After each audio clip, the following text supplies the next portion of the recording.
Said Mayat, 76 tahun, seorang petani desa Lemrak, Kecamatan Simpang 3, Kabupaten Aceh Besar, hilang di hutan bukit desa Bah Mukim, Kecamatan Simpang 3, Kabupaten Aceh Besar.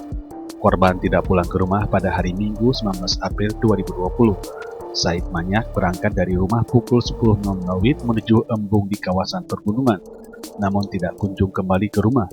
Keluarga beserta masyarakat setempat mencari korban dari hari Minggu hingga Selasa 21 April 2020 karena tidak kembali ke rumah, dikhawatirkan tersesat di hutan. Mendapat laporan dari keluarga korban, kantor SAR Banda Aceh memberangkatkan satu tim menuju lokasi untuk melakukan pencarian. Pukul 08.10 WIB, tim rescuer kantor SAR Banda Aceh tiba di lokasi dan langsung melakukan koordinasi dan pencarian. Untuk memudahkan pencarian, tim dibagi menjadi dua. Tim pertama melakukan pencarian ke arah Bukit Linting atau ke kebun korban yang berjarak 2 km dari posko. Untuk tim 2 melakukan penyisiran di sekitar lereng hutan Bukit Gunung Lambenot sejauh 2 km.